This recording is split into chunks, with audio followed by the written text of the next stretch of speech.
अस्सलामुअलैकुम student. Second year botany में chapter number 3 start किया था, coordination and control.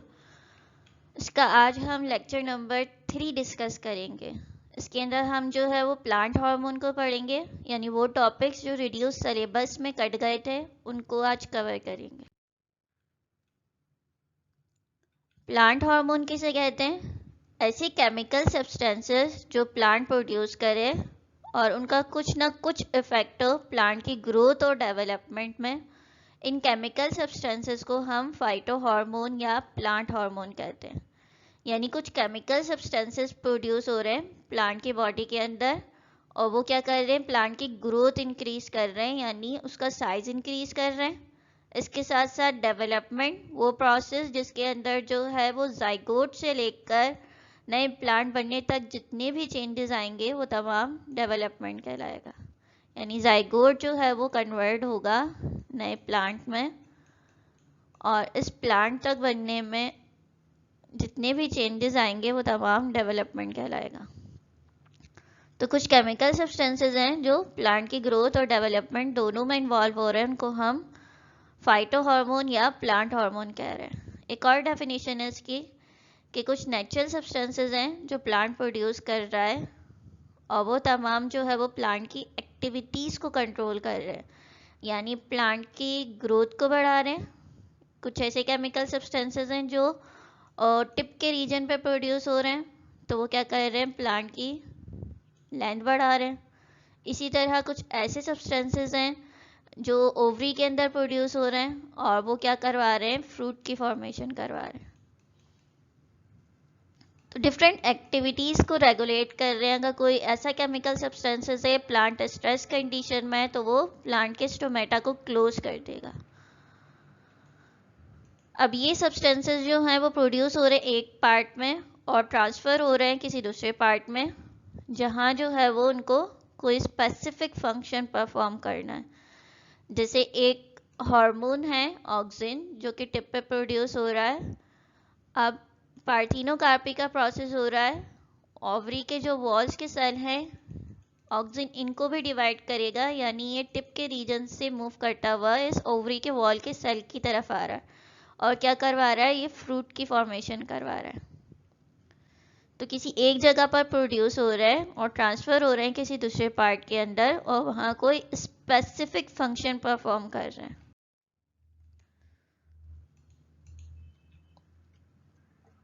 Plant hormone जो है वो रिक्वायर है प्लांट को बहुत ही मिनिमम क्वांटिटी में, यानी कम कंसंट्रेशन में रिक्वायरमेंट है प्लांट हार्मोन की। अपना एग्जर्ट करेंगे अपना इफेक्ट डिफरेंट तरीके से। पहला है ऑल्टरिंग जीन एक्सप्रेशन, यानी जीन एक्सप्रेशन या प्रोटीन की फॉर्मेशन के प्रोसेस को बढ़ा देंगे या कम कर देंगे। अगर प्लांट जो है वो स्ट्रेस कंडीशन में है तो जीन एक्सप्रेशन का प्रोसेस स्लो कर देंगे और अगर प्लांट के लिए तमाम कंडीशंस फेवरेबल हैं तो जीन एक्सप्रेशन या प्रोटीन सिंथेसिस का प्रोसेस फास्ट कर देंगे।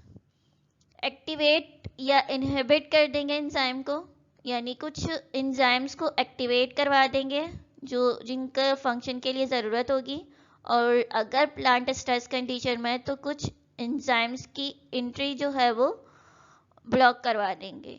यानी अगर ये सेल है इसकी परमिएबिलिटी चेंज कर देंगे और ये एंजाइम जो है वो सेल के अंदर आ जाएगा और फिर कुछ स्पेसिफिक फंक्शन परफॉर्म करेगा। अगर जो है वो स्ट्रेस कंडीशन में है प्लांट तो क्या करेगा, ये हार्मोन जो है वो इन एंजाइम्स की एक्टिविटी को स्टॉप करवा देंगे, यानी ये सेल के अंदर इनको इंटर नहीं होने देंगे और ये फंक्शन नहीं परफॉर्म कर पाएंगे। कुछ एंजाइम्स को एक्टिवेट करवा देंगे और सेल की साथ साथ परमिएबिलिटी को भी चेंज करवा देंगे। डिफरेंट टाइप्स के प्लांट हार्मोन्स हैं हमारे पास। कुछ हार्मोन्स जो हैं वो ग्रोथ को प्रमोट करते हैं और कुछ जो है वो इनहिबिट करते हैं। जो ग्रोथ को प्रमोट करते हैं उनमें ऑक्सिन है हमारे पास, जिब्रेलिन्स हैं, साइटोकाइनेंस हैं और ये 3 है। इस तरह अब जो इनहिबिटिंग हार्मोन है उसके अंदर जो है वो हमारे पास एब्सिसिक एसिड है।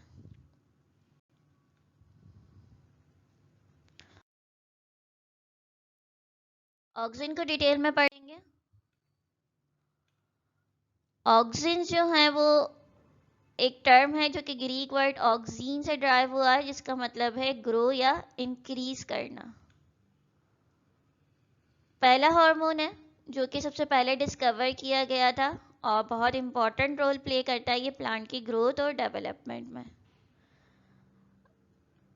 पहला हार्मोन सिंथेसाइज किया नेचुरली जो है डिस्कवर किया था, फिर उसके बाद उसी को स्ट्रक्चर को देखकर जो है वो सिंथेटिक ऑक्सिन जो है वो डिस्कवर किए गए। तो नेचुरल और सिंथेटिक ऑक्सिन जो है वो फर्स्ट टाइम जो है वो फ्रिट्ज वैन ने डिस्कवर किए थे। डिस्कवरी को डिस्कस करेंगे ऑक्सिन की, कि ये कंट्रोल प्लांट है, यानी एक नॉर्मल प्लांट ग्रो कर रहा है जो कि बैंड कर रहा है उस तरफ जहां से उसको लाइट रिसीव हो रही है। तो क्या ऐसी चीज है जो इस शेडेड एरिया में मौजूद है जिसकी वजह से प्लांट जो है वो बेंडिंग शो कर रहा है? तो एक साइंटिस्ट है डार्विन, उन्होंने क्या किया कि भाई इस प्लांट का टिप का रीजन रिमूव कर दिया। अब जब टिप का रीजन रिमूव कर दिया तो प्लांट जो है वो स्ट्रेट ग्रो करने लग गया। अब इसी टिप के रीजन के ऊपर एक कैप लगा दिया, ओपैक कैप, और ये कैप जो है वो लाइट को ट्रांसफर नहीं होने दे रहा इसके तमाम सेल्स के रीजन में। अब ये कैप लगाने के बाद प्लांट फिर स्ट्रेट ग्रो कर रहा है। अब इसी साइंटिस्ट ने जो है वो एक ट्रांसपेरेंट कैप लगा दिया, यानी ऐसा कैप जो कि ट्रांसफर करेगा इस लाइट को। अब जब लाइट इस कैप में से ट्रांसफर हो रही है तो प्लांट ने दोबारा बेंडिंग शो कर दी। मजीद एक्सपेरिमेंट किया कि इसी प्लांट के जो है वो टिप से जो बिलो का रीजन है वहां पर एक शीट लगा दी ओपैक, मगर प्लांट जो है वो फिर जो है वो बेंडिंग शो कर रहा था। इसी तरह जो है वो इन्होंने कहा कि ये जो इलोंगेशन हो रही है, बाइंडिंग जो शो कर रहा है, यकीनन इसकी जो टिप का जो रीजन है यहाँ पर कुछ केमिकल सब्सटेंसेस प्रोड्यूस हो रहे हैं जो इसको बाइंड कर रहे हैं। एक और साइंटिस्ट आ गए, बोइसन एंड जेंसन। इन्होंने क्या किया कि इसका जो टिप का रीजन था इसके दरमियान में एक परमिएबल जिलेटिन लगा दिया। अब ये भी जो है वो लाइट को ट्रांसफर कर रहा था इसके तमाम सेल्स में, तो ये जो है दोबारा बाइंडिंग शो करने लगा। अब मीका इम्परमिएबल लगा दिया कैप, जिसकी वजह से क्या हुआ कि लाइट जो है वो इसके तमाम सेल्स के जरिए जो है वो एक जगह से दूसरी जगह ट्रांसफर नहीं हो सकी, यानी जो केमिकल सब्सटेंसेस इसके टॉप पे प्रोड्यूस हो रहे थे वो बाकी रीजन्स में जो है वो ट्रांसफर नहीं हो पा रहे थे, जिसकी वजह से ये स्ट्रेट ग्रो कर रहा था। तो इन साइंटिस्ट ने कहा कि इसके टिप के रीजन के ऊपर कुछ केमिकल सब्सटेंसेस प्रोड्यूस हो रहे हैं जो कि लाइट की तरफ जो है वो मूव कर रहे हैं, जिसकी वजह से प्लांट जो है वो बेंडिंग शो कर रहा है। ये एक नॉर्मल प्लांट है जो इसको लाइट का स्टिमुलस रिसीव हो रहा है, यानी लाइट का चेंज को रिसीव डिटेक्ट कर रहा है। और क्या हो रहा है कि ऑक्सीजन के सेल्स जो हैं वो एक शेडेड एरिया की तरफ मूव कर रहे हैं जैसे जैसे लाइट पड़ती जा रही है। जैसे जैसे ये लाइट पड़ती जाएगी तो ये जो सेल्स हैं ये बेंडिंग शो करना शुरू कर देंगे, इलोंगेशन शो करना शुरू कर देंगे, सेल्स रैपिडली डिवाइड होंगे और ये जो पार्ट जो है वो इलोंगेट होने लग जाएगा और ये लाइट की स्टिमुलस की तरफ बैंड होने लग जाएगा। तो ऑक्सीजन की डिस्कवरी इस तरह हुई कि ये जो टिप का रीजन था यहाँ पर कुछ केमिकल सब्सटेंसेस प्रोड्यूस हो रहे हैं प्लांट के बॉडी के अंदर, और ये केमिकल सब्सटेंसेस ऑक्सीजन है जो लाइट के स्टिमुलस को रिसीव कर रहे हैं और सेल्स को इलोंगेट कर रहे हैं, जिसकी वजह से ये बेंडिंग शो कर रहा है। केमिकल नेचर क्या है ऑक्सीजन का? तो नेचुरल ऑक्सीजन्स में हमारे पास जो हैं वो ऑक्सीजन्स हैं जो नेचुरली प्लांट बॉडी के अंदर प्रोड्यूस होंगे, उनको हम नेचुरल ऑक्सीजन्स कह रहे हैं। 5 डिफरेंट टाइप्स हैं नेचुरली अक्यूरिंग ऑक्सीजन्स की या इंडोजिनस की। इंडोल एसिटिक एसिड सबसे कॉमन टाइप है, 4 chloro indole acetic acid, phenyl acetic acid, indole 3 butyric acid और लास्ट वन है इंडोल 3 प्रोपायनिक एसिड। यानी ये वो ऑक्सिन्स हैं जो नेचुरली प्लांट बॉडी के अंदर प्रोड्यूस हो रहे हैं। अब कुछ सिंथेटिक है, यानी वो हार्मोन्स या वो ऑक्सिन्स जो लैब कंडीशंस के अंदर सिंथेसाइज किए गए हैं आर्टिफिशियली। तो जो सिंथेसाइज किए गए हैं आर्टिफिशियली, मगर इनकी प्रॉपर्टी जो है वो नेचुरल ऑक्सीजन की तरह ही है, यानी इन्हीं को देखकर जो है वो लैब में इसकी कॉपी बनाई गई है। अब इसकी भी 5 डिफरेंट टाइप्स हैं सिंथेटिक ऑक्सीजन्स की। Indole propionic acid, indole butyric acid, naphthalene acetic acid, two four dichlorophenoxy acetic acid और 2,4,5-ट्राइक्लोरोफिनॉक्सी एसिटिक एसिड। रोल क्या है, फंक्शन क्या है ऑक्सीजन का? तो सबसे मेन फंक्शन जो है वो ऑक्सीजन का एपिकल डोमिनेंस है। ऑक्सीजन रिस्पॉन्सिबल है एपिकल डोमिनेंस के लिए। एपिकल और टर्मिनल बर्ड्स जो हैं वेस्कुलर प्लांट की वो एक्टिव होती हैं, जबकि लेटरल जो बर्ड्स हैं उनकी ग्रोथ को इनहिबिट कर देंगे। इसके साथ साथ अगर हम एपिक्स के बर्ड जो है वो रिमूव कर दें तो जो लेटरल ब्रांचेस हैं या लेटरल बर्ड्स हैं वो ग्रो करना शुरू कर देंगी।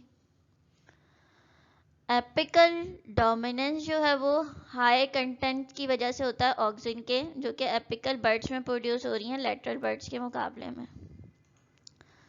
अब ये एक प्लांट है, ये इसका एपिकल रीजन है, यानी ये वाली जो ब्रांचेस हैं ये एपिकल बर्ड्स कहलाएंगी। ऑक्सीजन का फंक्शन है कि ये एपेक्स के सेल की ग्रोथ को इंक्रीज करता है, यानी इस रीजन की लेंथ जो है वो इंक्रीज हो जाएगी। अगर प्लांट की हाइट इतनी थी तो ऑक्सीजन जो है वो इसकी हाइट को इंक्रीज कर देगा, क्योंकि एपेक्स के सेल जो है वो रैपिडली डिवाइड हो रहे हैं। डिवाइड होने के बाद इसकी लेंथ इंक्रीज हो रही है। अब यहाँ से जो साइड ब्रांचेस निकल रही हैं ये तमाम कहलाती हैं इसकी लेटरल बर्ड्स। ऑक्सीजन जो है वो एपिकल डोमिनेंस क्रिएट करेगा, यानी सिर्फ और सिर्फ एपिक्स के रीजन की लेंथ इंक्रीज करेगा और साथ साथ जो है वो लेटरल ब्रांचेस की ग्रोथ को इनहिबिट कर देगा, स्टॉप कर देगा। और ये प्रोसेस जो है वो कहलाता है एपिकल डोमिनेंस। ये क्यों हो रहा है? क्योंकि एपिक्स के रीजन के ऊपर जो है वो ऑक्सीजन के अमाउंट ज़्यादा है और ऑक्सीजन रिस्पॉन्सिबल है सेल को इलोंगेट करने के लिए, यानी सेल की लेंथ इंक्रीज करने के लिए, जिसकी वजह से जो है वो टॉप के रीजन की लेंथ इंक्रीज हो रही है और साथ साथ लेटरल ब्रांचेस की जो ग्रोथ है ये इनहिबिट हो रही है।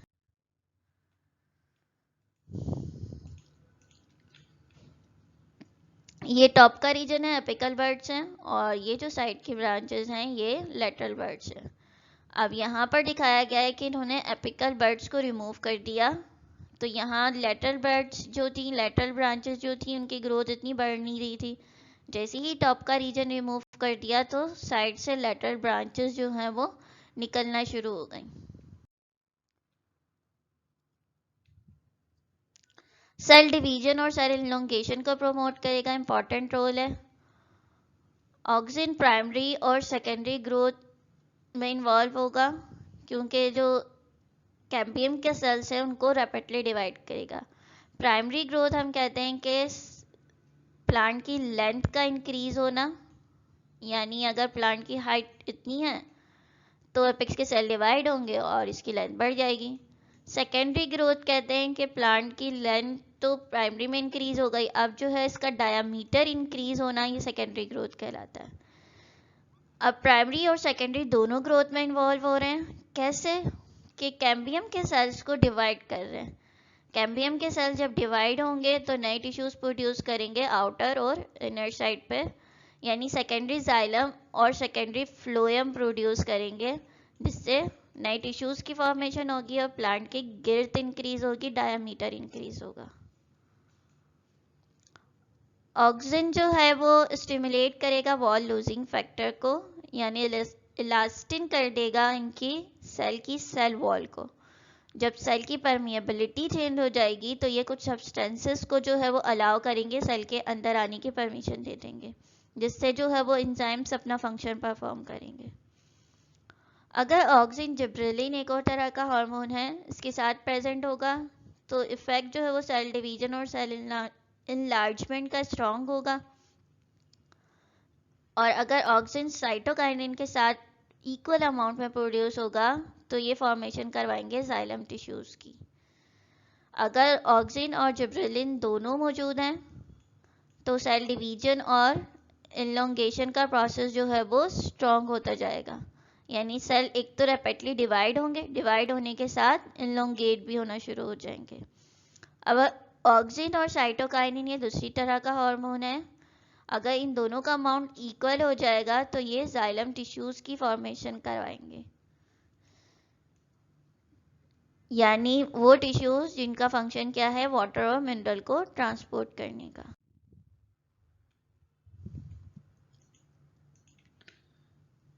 इनिशिएट करेंगे रूट्स को। ऑक्सिन इनिशिएट करवाएगी डेवलपमेंट ऑफ एडवेंटिशियस रूट को, अगर हम जो है वो अप्लाई करें कट बेस ऑफ स्टेम पे। ये एक स्टेम है, इसके कट बेस के रीजन में जो है वो ऑक्सिन मौजूद है। चूंकि ये एपिक्स के रीजन में प्रोड्यूस होता है तो ये जो रूट है स्टेम है ये भी तो इसका टॉप का रीजन हो जाएगा बिलो साइड से, तो ये यहाँ पर क्या कराएगा एडवेंटिशियस रूट की फॉर्मेशन कराएगा, यानी वो रूट जो किसी भी जगह से अराइज हो जाएंगी, कोई स्पेसिफिक ओरिजिन नहीं है, कहीं से भी अराइज हो जाएंगी। तो इन रूट्स की फॉर्मेशन करवाना भी ऑक्सिन का एक इम्पॉर्टेंट रोल। फोर्थ रोल है एब्सिशन का। मैच्योर लीव्स हैं, फ्रूट है, जहां ऑक्सिन जो है वो एक लेयर बना रहा है सेल्स की। अब ये लेयर कहाँ बना रहा है, बेस के पेटियोल के रीजन में और स्टॉक पे जहाँ से फ्रूट लगा हुआ है, और पेटियोल वो रीजन जहाँ से लीफ अटैच है। अब ये लेयर कहला रही है एब्सिशन लेयर। एब्सिशन लेयर क्या करेगी कि लीफ या फ्रूट को जो है वो गिराने का काम करेगी, जैसे ही हम हल्का सा उनको झटका देंगे तो स्लाइड जेट के थ्रू जो है वो लीव्स और फ्रूट जो है वो किसी भी प्लांट से डिटैच हो जाएंगे।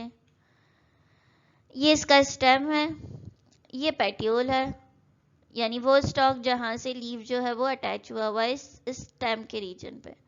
तो ऑक्सिन क्या करेगा, अब यहाँ एक लेयर बनाएगा और वो लेयर कहलाती है एब्सिशन लेयर।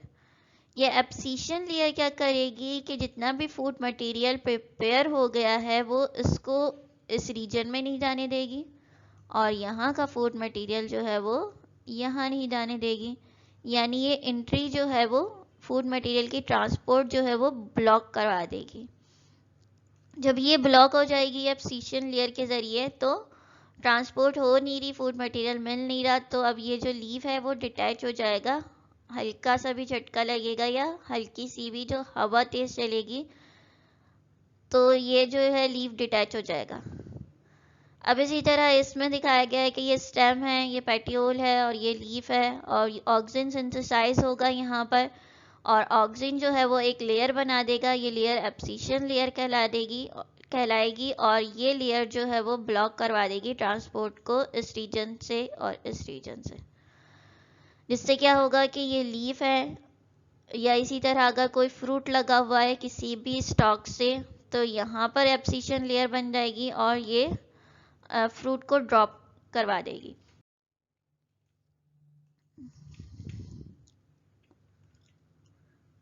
ग्रोथ करवाएगी फ्रूट की। ऑक्सिन जो है वो प्रोड्यूस होगा यंग एम्ब्रियो में और प्रोड्यूस करवा देगा ग्रोथ फ्रूट की। इसके साथ साथ एक और फंक्शन है कि ये नॉर्मल फ्रूट है स्ट्रॉबेरी का, और यहाँ पर जो है वो इसकी सीड्स या जिनको हम साइंटिफिकली अकीन्स कहते हैं, अगर इस फ्रूट के ऊपर हम जो है वो ऑक्सिन का स्प्रे कर दें तो ये जो है फ्रूट के ऊपर जो अकीन्स लगे हुए हैं ये रिमूव हो जाएंगे। तो एक और फंक्शन भी है ऑक्सिन का कि ये सीड को रिमूव करवाएगी फ्रूट्स के ऊपर से, ग्रोथ करवा देगी फ्रूट की, क्योंकि ऑक्सिन का फंक्शन जो है वो सेल्स को रैपिडली डिवाइड करवाना है। जब सेल रैपिडली डिवाइड होंगे तो किसी भी फ्रूट का जो है वो साइज इंक्रीज हो जाएगा, बढ़ना शुरू हो जाएगा।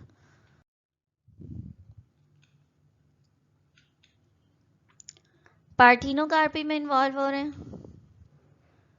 फॉर्मेशन, पार्थिनोकार्पी एक ऐसा प्रोसेस है जिसके अंदर फ्रूट की फॉर्मेशन हो रही है सीड की फॉर्मेशन के बगैर, यानी फ्रूट डेवलप हो रहा है सीड के बगैर, यानी सीडलेस फ्रूट प्रोड्यूस हो रहे हैं। ये प्रोसेस पार्थिनोकार्पी कहलाता है। ऑक्सिन जो है वो इम्पॉर्टेंट रोल प्ले करेंगे पार्थिनोकार्पिक या सीडलेस फ्रूट में, क्योंकि इनका फंक्शन क्या है कि ये सेल को रैपिडली डिवाइड कर रहे हैं। तो ये कुछ एग्जांपल्स हैं पार्थिनोकार्पिक फ्रूट के, जिसमें ऑरेंजेस हैं, वाटरमेलन्स हैं और ग्रेप्स वगैरह आते हैं, जिनके अंदर सीड प्रोड्यूस नहीं होता मगर फ्रूट की फॉर्मेशन हो जाती है। तो बेसिकली क्या है कि ये एक फीमेल रिप्रोडक्टिव पार्ट है। यहाँ पर ओव्यूल है और ये ओवरी के वॉल के सेल हैं। ओव्यूल जो है जब मैच्योर होगा तो ये कन्वर्ट होगा सीड में। और ये सीड कैसे बनता है? ये सीड बनेगा जब एक मेल गैमेट जो है वो फीमेल के साथ फ्यूज होगा, जाइगोट बनाएगा और ये जाइगोट बनाएगा एम्ब्रियो। इसी तरह जो है वो एक और मेल गैमेट है जो पोलर न्यूक्लियाई के साथ फ्यूज होगा और वो बनाएगा एंडोस्पर्म। ये एंडोस्पर्म और एम्ब्रियो जो है ये दोनों जो है वो सीड के पार्ट हैं। यानी यहाँ पर फर्टिलाइजेशन का प्रोसेस हो रहा है, मेल और फीमेल गैमेट की फ्यूजन हो रही है जिससे सीड बन रहा है। पार्थिनोकार्पी में फर्टिलाइजेशन का प्रोसेस नहीं होगा, यानी कोई भी गैमेट्स जो हैं वो आपस में फ्यूज नहीं होंगे। सिंपल क्या होगा कि ये जो ओवरी के वॉल के सेल हैं यहाँ पर ऑक्सिन प्रोड्यूस होगा और ऑक्सिन क्या करेगा, यहाँ पर सेल्स को रैपिडली डिवाइड करेगा। सेल्स रैपिडली डिवाइड होंगे तो ओवरी के वॉल के सेल जो है वो कन्वर्ट होकर फ्रूट की फॉर्मेशन करा देंगे। अब जो फ्रूट बन रहा है उसके अंदर किसी भी किस्म का कोई सीड नहीं नजर आएगा आपको। इस तरह के जो फ्रूट हैं वो कहलाते हैं पार्थिनोकार्पिक या सीडलेस फ्रूट।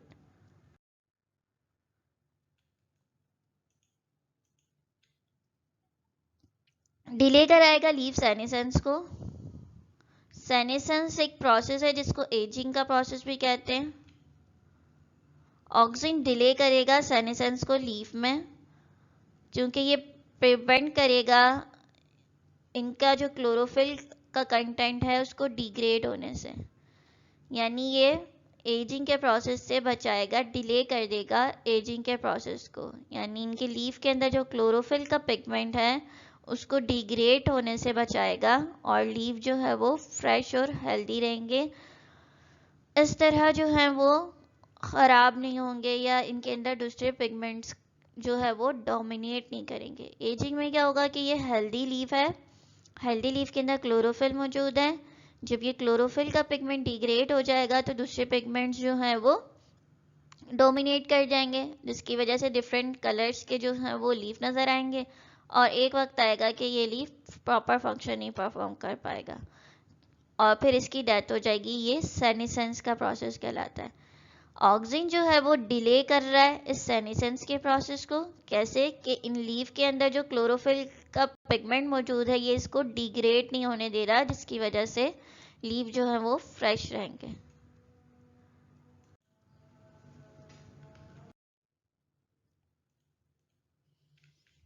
कुछ कमर्शियल एप्लीकेशंस हैं ऑक्सिन्स की। 2,4-डाइक्लोरोफिनॉक्सी एसिटिक एसिड है हमारे पास, जो कि यूज़ करा जा रहा है सीरियल क्रॉप्स के अंदर और लॉन्स के अंदर, ताकि एलिमिनेट कर दिया जाए वीड्स को। ये लॉन है जहाँ पर एक ही तरह की वेजिटेशन ग्रो कर रही है, यानी ग्रासेस ग्रो कर रही हैं। अब इन ग्रासेस के साथ जो है वो किसी दूसरे टाइप के प्लांट्स भी ग्रो कर रहे हैं, जिनको हम वीड्स कह रहे हैं, अनवांटेड प्लांट हैं, यानी इस गार्डन के अंदर ये प्लांट ग्रो कर रहे हैं। अगर हम इनके ऊपर 2,4-डाइक्लोरोफिनॉक्सी एसिटिक एसिड का स्प्रे कर देंगे तो ये जो वीड्स हैं ये किल हो जाएंगी। इसी तरह इसका बेनिफिट है कि भाई अगर एक फील्ड है जिसके अंदर मैंने एक ही तरह की क्रॉप लगाई हुई है, यानी तमाम के तमाम जो है वो पोटैटो के प्लांट ग्रो कर रहे हैं, तो अगर कोई दूसरा अनवांटेड प्लांट ग्रो कर रहा है तो मैं उसके ऊपर ऑक्सिन का स्प्रे करूँगी ताकि दूसरा जो प्लांट है वो ग्रो ना कर पाए। अब ये दूसरा प्लांट ग्रो कर रहा है तो उसका नुकसान क्या है कि भाई यहाँ पर न्यूट्रिएंट्स के दरमियान जो है वो कंपटीशन होगा। कुछ न्यूट्रिएंट्स जो हैं वो ग्रासेस ऑब्जॉर्ब कर रही हैं अपनी ग्रोथ और डेवलपमेंट के लिए। अब कोई दूसरा प्लांट ग्रो करेगा तो ये भी तो इन न्यूट्रिएंट्स को शेयर करेगा। तो इन न्यूट्रिएंट्स के कंपटीशन से प्रोटेक्ट करने के लिए हम इनके ऊपर ऑक्सीजन का स्प्रे करते हैं ताकि ये अनवांटेड प्लांट जो हैं वो एलिमिनेट हो जाएं इस लॉन के रीजन से या किसी भी फील्ड से। इनहिबिट करेगी पोटैटो स्प्राउटिंग को। ये पोटैटो है, अब यहाँ पर जो है वो इसकी पोटैटो आइज हैं ये, और इन पोटैटो आइज के ज़रिए जो हैं वो डिफरेंट ब्रांचेस निकल रही हैं। अब अगर इनके ऊपर जो है वो हम ऑक्सीजन का स्प्रे कर दें तो ये जो ब्रांचेस निकल रही हैं, लेटरल ब्रांचेस हैं, ये इसकी ग्रो नहीं कर पाएंगी, यानी इनहिबिट हो जाएगा ये प्रोसेस कि ये तमाम रीजन से जो है वो नया पोटैटो का प्लांट नहीं निकलेगा। क्यों ऐसा हो रहा है? क्योंकि ऑक्सीजन का फंक्शन क्या है कि ये एपिक्स के रीजन की सेल की ग्रोथ को इंक्रीज करेगा और जितनी भी लेटरल ब्रांचेस हैं उनकी ग्रोथ को इनहिबिट कर देगा। अब जब ये जो लेटरल ब्रांचेस हैं इनकी ग्रोथ नहीं हो पाएगी तो हम इस सीड को, इस वेजिटेबल को जो है वो लंबे अरसे तक जो है वो स्टोर करके रख सकते हैं। तो इसकी स्टोर करने की सलाहियत जो है वो बढ़ जाएगी। प्रिवेंट करेंगे fruit pre mature fruit drop को, यानी कि कोई भी फ्रूट है प्लांट के साथ लगा हुआ है तो उस फ्रूट को ड्रॉप होने से बचाएंगे कि कुछ ऑक्सीजन का हम स्प्रे कर देंगे जो कि इस फ्रूट को ड्रॉप नहीं होने देंगे। मतलब फ्रूट पहले मैच्योर होगा, मैच्योर होने के बाद जो है वो फिर एब्सिशन के लेयर बनाएगा और फिर उस फ्रूट को ड्रॉप होने देगा।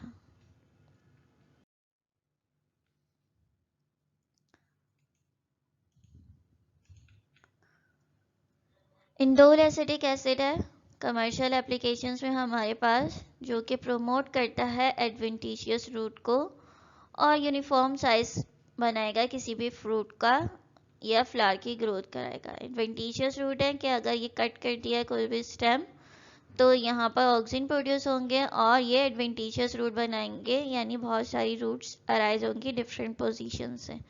यूनिफॉर्म साइज करवाएगा, एक ही तरह का साइज रखेगा फ्रूट का।